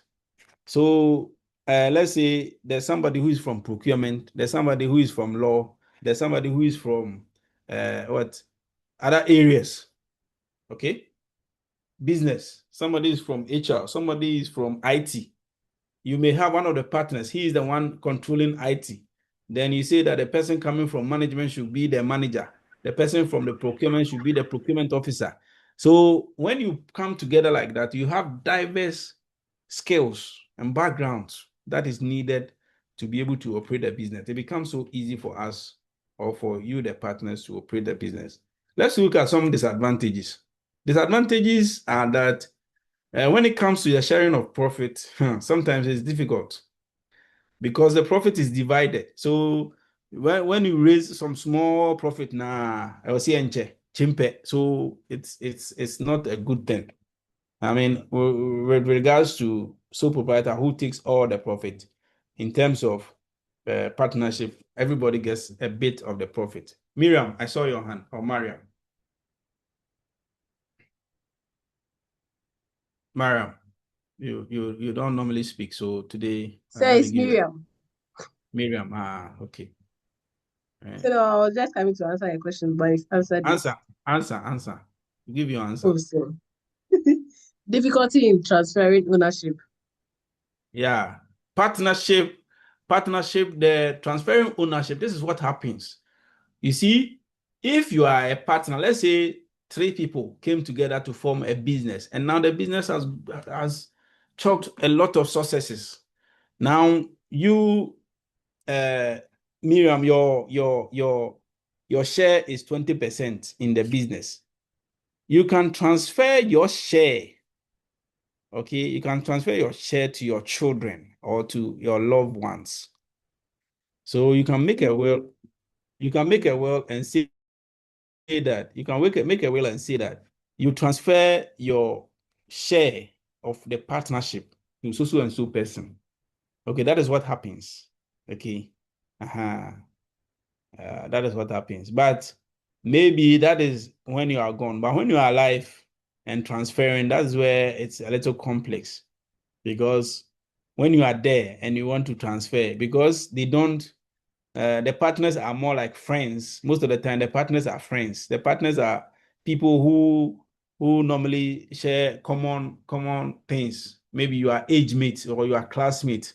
So assuming that you want to give your share to your wife, your wife will take the share, all right. But when he goes there, would it be accepted? Would the partners accept? Because partners, meetings are more like friends discussing on their informal platforms and all those things. So the acceptability is where you see you bring maybe partners are all men, guys, friends who came together to form a partner. Now you want to give your share to your wife or your sister.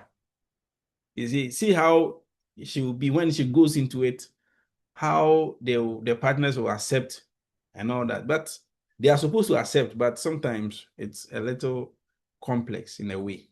But when you are not there and the person is coming to take over the partnership, that one, they will accept it. It's easy for them to accept. They see the person, their friend in you, the new person taking over. So that is how it is. But it's a disadvantage. And thank you for that. So I hope you understand it, please. Ken. Okay, we want to, what time are we closing? It's 5:15, right? Yes, sir. Yeah. It's supposed to be 5 o'clock, sir. No, but we start 3:15. We're supposed to close at 5:15, and that's the 2 hours. Hello, Just want sir. to get. Yes. Let me Sir, start. I want to start the incorporation so that you go and read on okay, it. Yes, please go ahead. okay, sir, that's fine. So, Ask sir, the I wanted question. to the disadvantage aspect of how the transfer would be done. Yeah. If initially it is stated clearly, can that be an advantage? So that before the partnership will come in place, we will outline how we can do this succession that look, if I want to move out, this is the process. Can it be an advantage that if it is properly outlined, then it can be an advantage and not disadvantage? Okay. It depends on how you explain it. So try and explain it in Okay. the place. Sir. Try and Yes. explain. Is that okay? Yes, sir, it's Now, fine. So now we understand those business. I think those are the common business units that we have in Ghana. So either you are going into a partnership or you are going into a sole proprietor. Okay. Oh, what is this thing? Am I sharing something? Yes, sir. Something came. Yes, sir. Yeah. I want to share it, but I don't know seeing how. Okay. So now please let's go. We can open our Companies Act, which I have already given you a copy. Everybody must have a copy on their phones. So you open the Companies Act 2019, Act 992, and you go to Section 7. In fact, you can start reading from 1. This one is a very bulky document because it has incorporated a lot of laws into it and then also repealed the other one. So a very bulky document. Don't print it. You can just put a copy on your phone, just like the Constitution. All right. So if you read the chapter 1 or the section 1, it says, except as otherwise provided. I hope you can see the board, please. Oh. Yes, sir. You can see. When I click on it, then it moves away from me. Okay, it's here. All right. So except as otherwise provided, this act applies to companies formed in the Republic, whether before or after the commencement of this act. The act does not affect the validity of anything done before the date when the act comes into operation.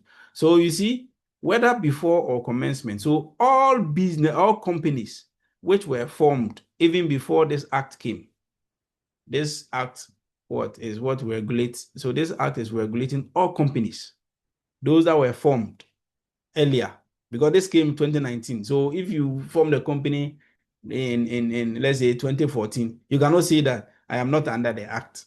No, you are under the act. So please be mindful of section 1.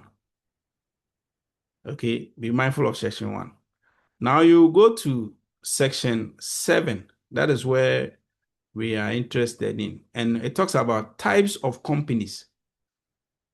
So please, when we ask you give some examples or types of companies, this is what we want you to do. You go to section 7. Section 7 says an incorporated company may be a company limited by shares, a company limited by guarantee, an unlimited company, or an external company. These are the 4 types of companies we have in Ghana. A company limited by shares, a company limited by guarantee, an unlimited company, or an external company. So don't go and say, when we ask you types of companies, then you go and write sole proprietorship, you get 0. You go and write what? In partnership, you get 0. They all have their laws, and I've mentioned their laws to you. This is company law. The Companies Act mentions these 4 as the only types of companies that we have in Ghana. Okay, you see that we don't have any NGO here. So now you see all those things. Now it goes further, section 7. So you have to also be mindful of the section. You can be asked to, where is it? Oh no. Companies Act. Okay.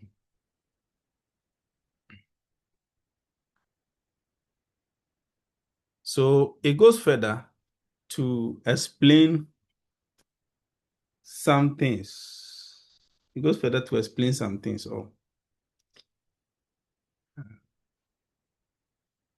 Okay, section 7. Okay. So 2, section 7(2), it says, for the purposes of subsection 1, a company limited by shares is a company which has the liability of its members limited to the amount unpaid on the shares respectively held by them. I'll explain. B, a company limited by guarantee is a company which has the liability of its members limited to an amount that the members may respectively undertake to contribute to the assets of the company in the event of it being wound up. C, an unlimited company is a company which does not have a limit on the liabilities of its members. Or D, an external company is a company as defined in section 329. So you quickly go to section 329 and understand what an external company is. So these are the definitions for the types of companies here. If you don't understand it, you go and read it. So read section 7, then you read from section 7, 8. 8 will talk about companies limited by what? Guarantee. All right. Then section 9, conversion of a company limited by shares to company limited by guarantee. So I know that somebody will ask me a question. If I want to move my company, I have a company limited by shares. So that is what we call limited, something limited. I know Ken will go and come and ask me this question. Ken will say that I have a company limited by shares and I want to change it to NGO. How do I do it? Please, this is where you, number 9, section 9. Ken, are you okay? They're very okay. So go and read. You read section 9, you understand it, so that you don't come and ask me that question again. You come and when you come, the question you should ask is, I read it. So this word or this wedding, what does it mean? Then I explain it. Okay, so you read 7, 8. You read 7, 8, 9. Then you read 10. 10 is promoters. When a company is going to be formed, any of the companies, the 4 companies, there are people that we call promoters. Who are these people? These people are the people who organize for the company to be incorporated.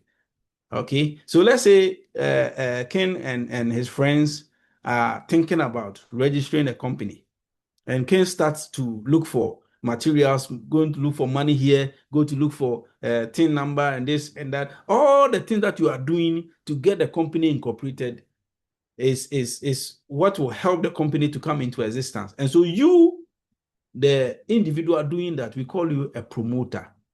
A promoter. So 10.1 says a person who is or has been engaged or interested in the formation of a company is a promoter of that company. Sometimes promoters are not even members of the company.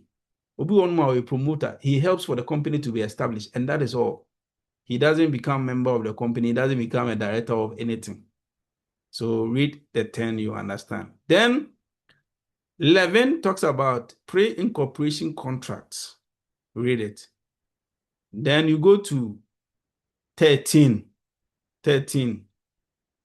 Please, everybody must read 13 and be abreast with the application for incorporate. This is how you incorporate a business in Ghana. Some of you, after this class, you go and open your own company. You want to start opening a company. If you want to open a company, you must understand the provisions in section 13. An application for incorporation shall be made in the prescribed form and delivered to the registrar. The application shall include be a company. This is what you must understand. 13. So everybody must read 13. Know their forms. In the exams, you can be asked, what are some of the things that you will do? Or give us the steps when you want to incorporate a business in Ghana. So you have to read 13 to understand. So we are reading from 13 or from 7 up to 15 before the next class. We read up to where you get certificate. So here, the 15 says the certificate of incorporation or a copy of that certificate. So they will give you a certificate. So if you read from 7 up to 15, you will understand how a company is incorporated in Ghana. 7:17. Any questions? Any questions?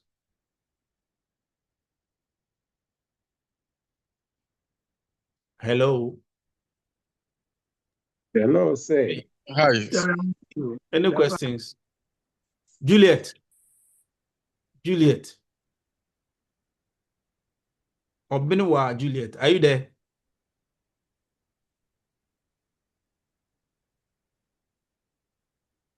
Juliet. Juliet, what's your question, please? Sir, I'm here. Sir, What's I'm your okay. question? You're okay. I'm okay. Yes. So where are we reading? Where are we going to read? The assignment for the reading assignment is what? 7 to 15. Section 7 to section 15. Wait, my mom will show you crowd. Sometimes they'll tell you go and read, they would say section 7 to 200 and something. Now they say good. Yeah. But 7 to 15. Okay. Just read 7 to 15. Everybody must read it, please.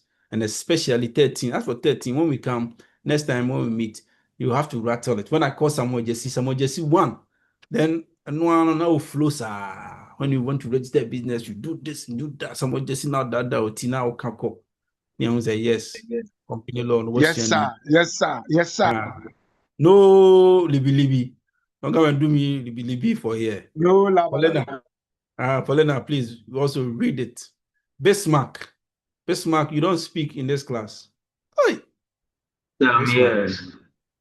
Why? Medase. Guys, if there are no questions, then thank you very much for your time. I wish you all You the are best. welcome, Please sir. read the law. Read the law for me. Company law.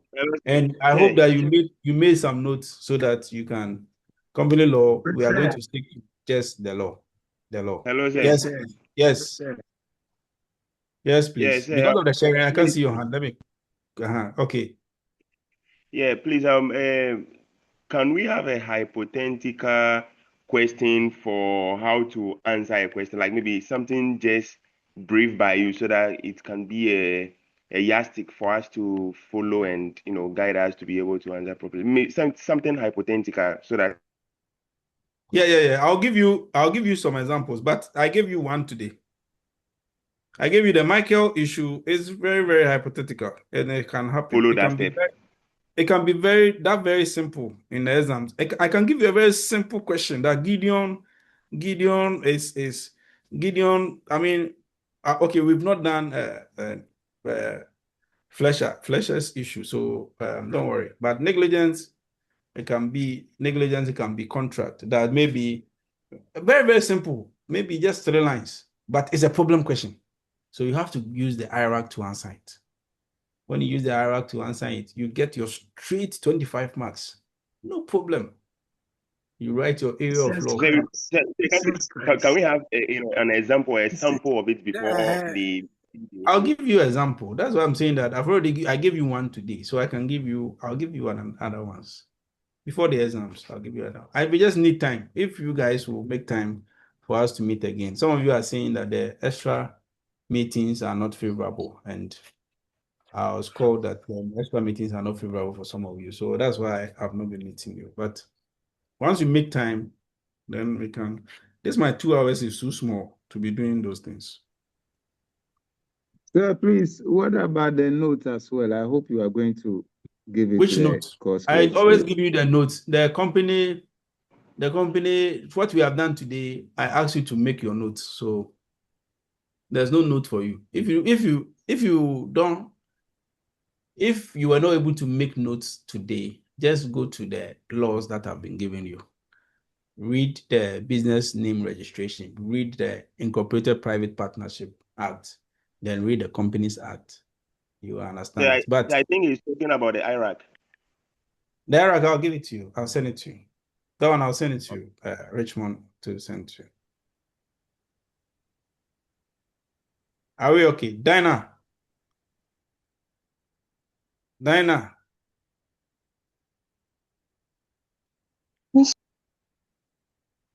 where are you? Come closer so that we can all go and eat our fufu. Okay. Guys, I wish you all the best. Well, have a lovely evening. Sir, thank you so much. I'm grateful. You are grateful. Thank you. So we'll continue next time we meet. Yeah. Bye. Yes, please. Sir, about my Thank you, sir. issue, we have to see Vodafone. Yes, that's fine. Next week is self-study.